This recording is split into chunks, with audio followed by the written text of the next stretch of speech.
ნინო წმინდაში პუშკინის ქუჩაზე მცხოვრები მოსახლეობა წყლის პრობლემებზე ადგილობრივი რადიო ნორის ჟურნალისტებს ბორის და საგანოშ კარსლიანებს უყვებიან. მოქალაქეები თითქმის ყოველდღე რეკავენ რედაქციაში და დახმარებას ითხოვენ.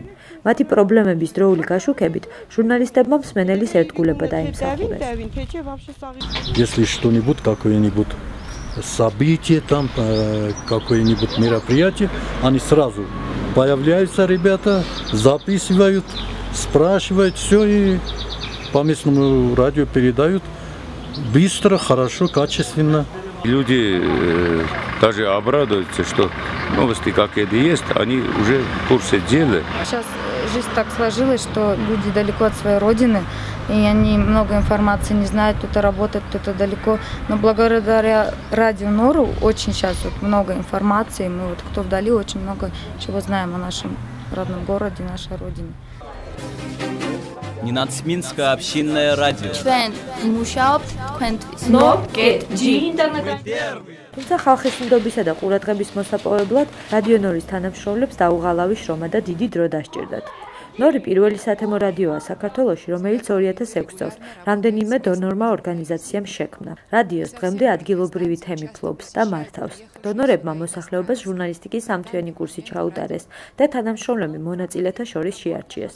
ადგილობრივი სკოლის მასწავლებელი არარატ ტიანი ასე მოხვდა გასაუბრებაზე, სადაც მას რადიოს ხელმძღვანელობა შესთავაზეს.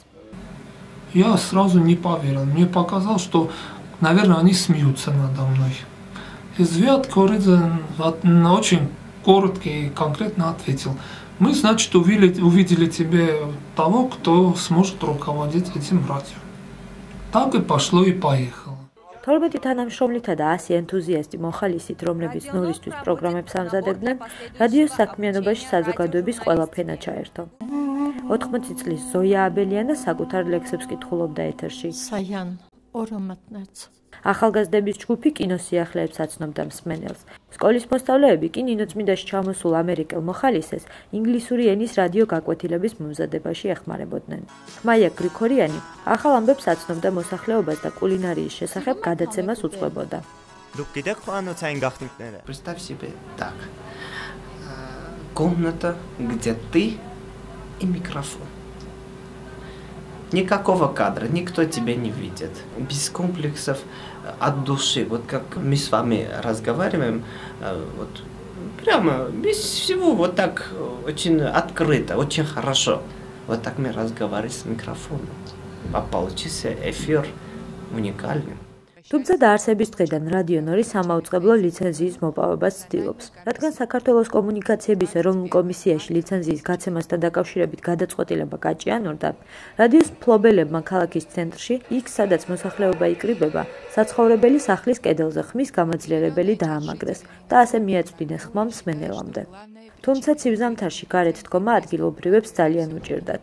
Люди очень многие обращались, говорили, что нужно радио, вот у вас какие хорошие программы, очень много новостей. В это время был очень сильный вакуум здесь информационный.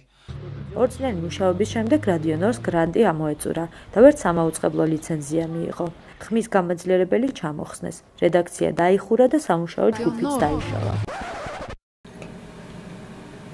სამწლიანი პაუზის შემდეგ რადიოს ხელმძღვანელმა არარატ ტიანმა ტოლერანტობის შესახებ გადაცემების მოსამზადებლად ევრაზიის ფონდისგან დაფინანსება მიიღო. ახალგაზრდებმა სოციალურ სტერეოტიპებზე მოამზადეს პროგრამები და აუდიო დისკების მეშვეობით გაავრცელეს.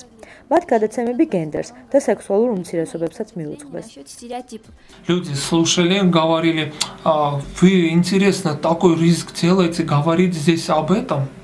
Мы говорили, что мы сделали программу, чтобы вы услышали, что эти тоже люди, такие же люди, как и мы. Нельзя к ним агрессивно относиться. მალე ადგილობრივი საკომუნიკაციო ინფრასტრუქტურა გაუმჯობესდა და ნინო წმინდის მოსახლეობამ ინტერნეტის გამოყენება დაიწყო. არარატ ტიანმა გადაწყვიტა რადიო ინტერნეტის საშუალებით გაეცოცხლებინა. 2012 წლის სექტემბერში რადიო ნორმა iRex-ში მედია პროგრამის მეშვეობით USAID-სგან დაფინანსება მიიღო. ახლა ყოველდღიურად სამუშაო შეხვედრით იწყება, სადაც დღის თემები იგეგმება. წყლის პრობლემები პუშკინის ქუჩაზე დღეს მთავარი ამბავი იქნება. ინტერვიუების ჩაწერის შემდეგ ბორისი ვებგვერდისთვის фотоებს ამუშავებს და საგანოში სიუჟეტის ტექსტს წერს. Радио მათთვის ძალიან ბევრს ნიშნავს. Чувствую, что я вот нужен, я вот сделал вот это хорошее дело, которое вот помог людям, которые вот нуждались в этой помощи или своим вот этим. Если бы это радио не было, кто я был бы? Наверное, никто. Честно, никто. Это радио, не знаю, мне как-то крылья дало, как-то самовыразиться дало объяснить, кто я такой на самом деле.